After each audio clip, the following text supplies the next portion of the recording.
This year is going to be the year where you lock in and transform your life. I know that you are so over your procrastination, you're tired of your own bullshit, and you are ready to get organized and get your life together. Building a routine that works helps you build structure, confidence, and trust in yourself. It helps you balance everything in your life. This way, you can finally do all of the things that you want to do. When I finally figured out how to build a proper routine, my entire life transformed. All of my goals and dreams started manifesting. I am going to give you some major tips that helped me take my life from a 180 to being a disorganized mess. My life was all over the place to somebody who's now running multiple creative projects, having time to work out, having time to see my friends, and also having time to network. And I want to preface this video by saying that I am not telling you that you need to be perfect, you need to be healthy all the time, your routine needs to be on 10 all of the time. If anything, that is extremely unhealthy. I hate pushing hyper productivity. I think that it is so toxic. This video is literally just going to teach you how to really crack down on those goals that you said you're gonna do in the new year. I am going to help you cultivate a well thought out plan on how to actually have that good, healthy work and life balance. Together, we're gonna make a schedule and a plan that's specifically tailored to you so this routine works for your personality and your actual habits. Because bottom line, you're just more likely to stick to a routine that's tailored towards you, not something that's just general for everyone. Hello, my name is Raina. I create glow up content, advice content, and also vlogs. If you guys love this video, please remember to give it a thumbs up so I know that you love it and I can create more of it. And if you like this video, I also have a full playlist on more advice. So if you are about that self-help development life like I am, you need to watch that playlist. You need to understand your current habits, because if you do not understand your current habits, you won't know what's working and what's not working and what you need to change. Before you transform your life, this is key. This is just fundamental. If you don't do it, you're just going to flop. Think about it this way. If you're building a house, why would you just not check the foundation? You want to make sure the foundation is sturdy and right, and then you want to go ahead and build your house on top of that. So this exercise I'm about to give you, I did a year ago, and I just found that it really transformed my life. It put into perspective how much time I was wasting, which I had no idea. Most people think they're too busy to make time for things or do things. I have too much on my plate. I'm just doing things all the time. But truly, they are not doing things all the time. They're just getting lost on their phones, or they're getting lost on their Netflix shows. They are truly not keeping track of how much leisure time that they're using. We are going to use an example. So we are going to use Jane. So she is a college student and she also works full time. So Jane is always saying that, oh girl, I'm too busy to go work out. I'm too busy to have hobbies. I'm not meeting new friends because I'm not going to networking events. It takes too much time to get ready. It takes too much time to drive there. I'm not doing it, girl. So we told Jane, you need to actually look at your routine because you probably have more time than you realize. So Jane is like, okay, fine. What is the exercise? So the exercise is to basically wake up every single day and log your entire day for 3 days straight. So she started logging her entire day, from when she woke up, from how long it took her to get out of her bed,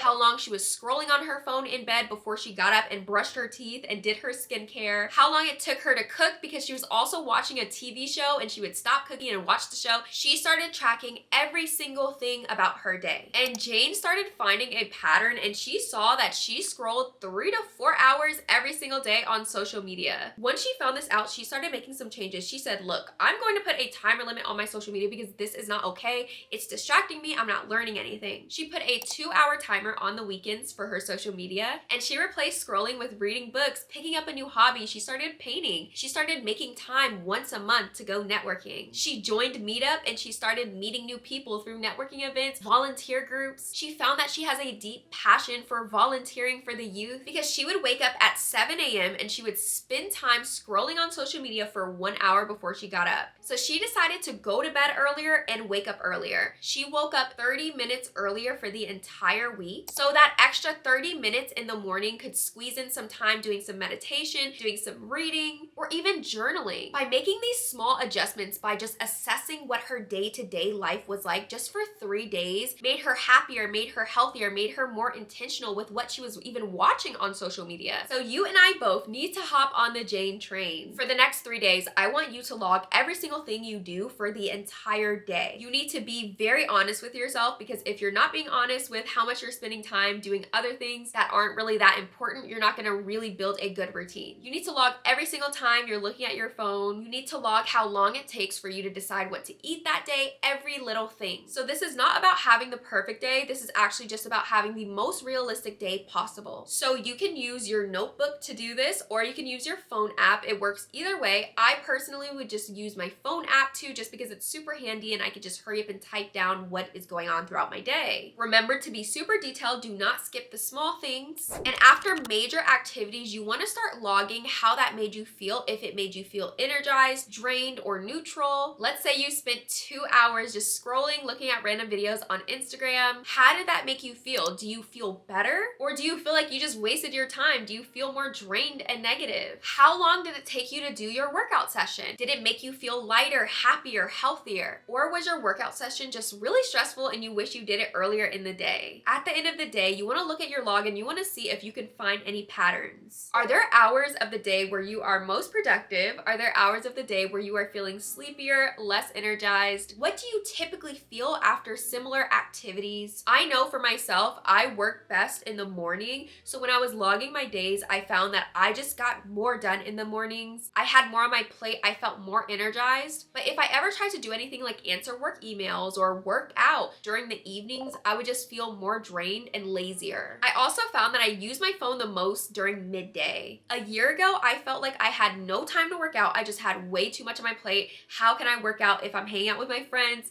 if I'm picking up my hobbies again, if I have to eat 3 times a day? And I started tracking my days and looking at my schedules, and I was like, wait, if I'm spending 2 hours on the phone scrolling, I can spend an hour working out. This makes no sense. Awareness is truly the first step towards transformation. If you're constantly saying, I don't have time for this, I don't have time for that, track your days and see. Because I guarantee you, you have some time somewhere. Time is what we want most, but what we use worst. Not all hours of the day are created equal, and not all environments and spaces make us feel useful or productive. One of the biggest mistakes that people make is working in an environment that is not good for them and trying to be productive in an environment that is just not suited for them. For example, some people can work on their couch just fine. They feel comfortable working on their couch. I cannot. I have to work at my dining table. Sometimes I even feel better working in my bed. Even though I like to keep my work outside of my bedroom, it does feel a lot better for me doing minimal work emails in my bed. Figure out a part in your home that makes you feel most productive and the best. Some people have to entirely leave their homes and go to a cafe. Try mixing it up in your routine. If you typically work on your couch, try working at your dining table. If you typically work in your home, try working at a cafe. See if you feel more productive. I want you to map out what your non-negotiables are for the day. And I mean absolutely non-negotiables. Like, there is no way you cannot not do these things. So that's like picking up your kids, dropping your kids off. This is going to your college classes. What are your daily habits that you absolutely cannot skip no matter what? This actually forms the foundation of your routine. Even on your hardest or busiest days, you still have to get your non-negotiables done. Having to take courses for your certificates, having to go in the office for work, these are your non-negotiables. You have to do it no matter what. After this, you want to create a list of your goal non-negotiables. So your daily non-negotiables are things that just happen that you have to do, and your goal non-negotiables are things that you created for the year, so your yearly goals or even your life goals that you want to start working towards and adding to your daily routine. So after you have assessed your life, you finally realize what things are working and what things aren't working. You are starting to see what your non-negotiables are and what you need to do every day. And when you look at the schedule and you realize you have 1 or 2 hours of time that instead of scrolling, you could do something else, you can incorporate these goal non-negotiables. So let's say you want to learn a new language this year. You want to learn Russian, so figure out, oh, instead of scrolling on my phone for 2 hours, I can just do my Russian lessons for 1 hour. Doing this will help you marry both what you have to do and what you want to do throughout the week. I want you to use Google Calendar to log in those non-negotiables and just see what other free space that you have. One of the reasons why people fail at their goals, never achieve them, and always cut things off is because they overload their schedules with too many demanding tasks. Trying to do too many high effort tasks in one day is the reason why people get burnt out. If you are able to split up your high effort tasks throughout the week instead of just one day, which is like a Monday for most people, you will not burn out as quickly. So what I want you to do today in your notepad or your phone right now while you're watching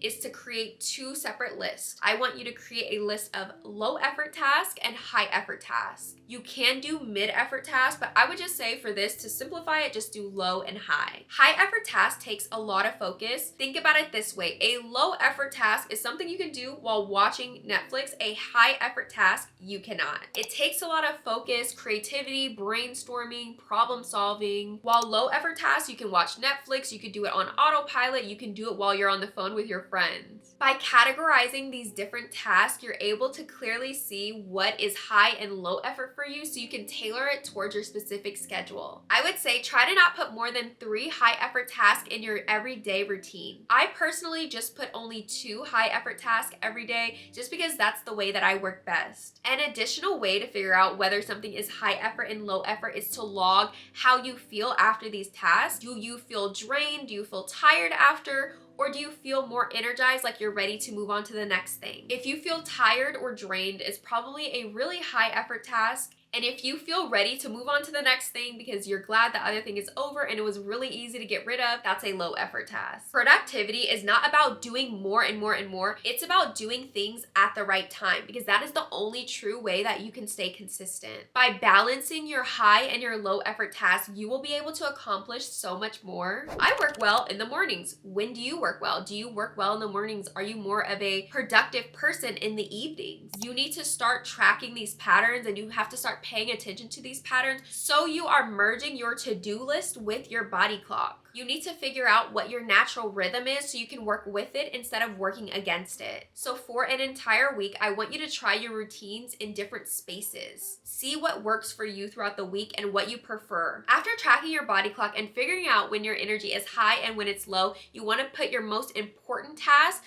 to your peak hours. So if you are most productive in the mornings, you want to do your most important task in the morning. Do more high effort tasks in the mornings like brainstorming, coming up with ideas, and during those times where you have lower energy, do things that you can just basically do on autopilot. Since I'm somebody who does not work well in the evenings, I do things like responding to emails. I do a little bit of editing during the evenings, just something where I don't have to use so much brain power. I used to try to force myself to do more work in the evenings because I wanted to be well-rounded throughout my entire day, and I was like, hey, I want to be productive from the morning to nighttime. So I tried to do some actual workouts in the evening. I just could not. I couldn't even get through the workout. I couldn't do my entire workout because I just felt so drained and so sleepy. But that is a prime example of me not paying attention and listening to my body clock. When I started moving my workout routines to the morning right after I wake up, my productivity just increased so much. I got way more done faster. Now this is where all of the planning comes together. Building a routine is one thing, but actually executing is what separates you from people who are lazy and doing nothing. After you have done all of the steps that I told you, now it is time to build your schedule and your routine. I want you to share down below in the comments the things that you want to incorporate in your routine and some of the things that you want to actually take away and replace with something better. So to manifest your dream routine in your life, I want you to open your iPhone app or your notebook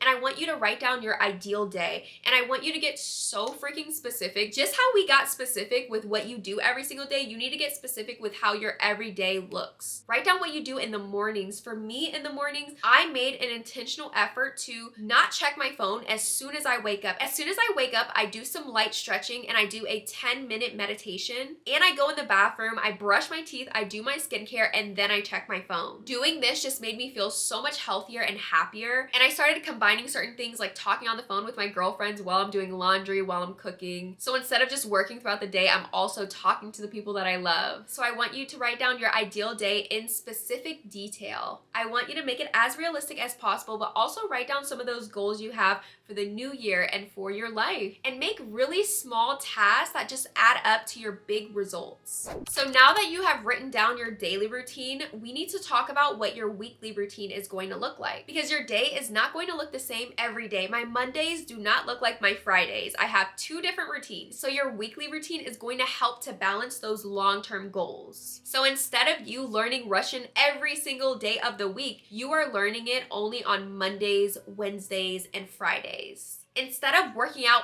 every day of the week, you work out only on the weekdays. Building this roadmap really helps to avoid that last minute stress and scrambling. Every Sunday for 30 minutes, I get my planner and I start writing down how my entire week will go. I write down the most important things of my week every single Sunday, events that I have for the week, meetings I have for the week. It helps me because I build my schedule around that. Automate what you can and batch what you can't. So this is a major game changer for girls who feel like they don't have a lot of time. I went through the same thing, and when I started automating things, it changed my life. Time is the most valuable resource, and the key to using this valuable resource in a proper way is to reduce the mental load of repetitive tasks. There are things that you can automate and there are things that you can batch. Automation is about putting certain tasks on autopilot. So this could mean scheduling your bill payments. This can also mean setting up recurring grocery deliveries, or it can mean creating reminders for regular activities. Now, batching involves grouping similar activities together. The first thing you want to do is look at the repetitive activities in your life, like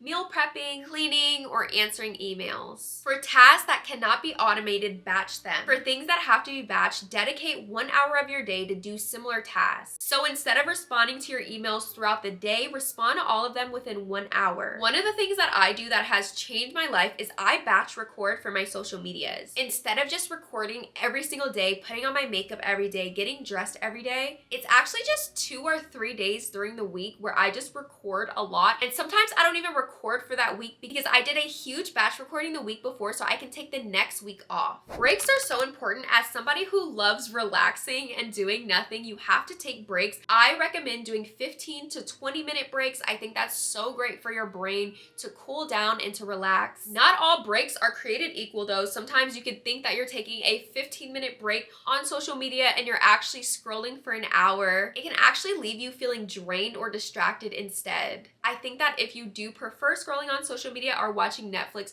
put a timer on your phone for it during the week, but try to use breaks that actually energize you. So taking walks, stretching, or even meditating. So after an hour or an hour and a half of doing work, make time for a 15 to 20 minute break. This way you can recharge and refocus and actually do your work even better. You are not a workhorse, okay? You are not meant to be productive all of the time. This will keep you consistent because you know that you are not working nonstop, that you are actually putting in time for yourself. Now let's talk about this big obstacle of burnout, because I have been through burnout a few times and it is the most horrible thing ever because it is so hard to get back on your feet after you're burnt out. It is so tempting to feel so pumped for the new year and be like, I'm gonna have all this on my schedule. I'm gonna have a productive day from morning to night, but that is just so bad for your mental health, which is why sometimes I really resent those videos where girls are talking about waking up at 4 a.m. to start their day. I just feel like that is ridiculous for most people. I think that everyone deserves their rest. You should not be stressing out about how to be the most productive human being. Your mental health and your energy is the most important thing ever. Stress literally ages and kills you. So you want to tame your stress as much as possible. So let's start by reflecting your current life. How do you feel right now watching this video? Do you feel burnt out? Do you feel like there's just so much on your plate and you cannot handle and you need to make some adjustments to your routine? Do you have those days that you just feel so unproductive, like you don't want to do anything at all, you just sit in bed all day and you just find that, wow, I truly did not do anything because I just felt so drained? That definitely means that you are burnt out, and it is time to examine your schedule and start tweaking your routine. Look at your schedule and ask yourself, what am I realistically able to handle? I want you to look back at those high and low energy lists that I told you to write out. Is there a way that you can split that up and instead of doing 4 high energy tasks, you're just doing 1 a day? Being successful in a healthy way takes balance. On one hand, you want to be productive. You have a lot that you want to get done. You have a lot that you want to manifest. But on the other hand, you also want to prioritize rest, and you want to prioritize having fun and doing things that don't add up to a goal. You want to take care of yourself. You always want to put yourself first. You don't want to stress yourself out. You want to treat yourself like the best person in your life, as if you are a little baby. You need to take care of yourself. But at the same time, you need to realize that because becoming the successful person that you are going to become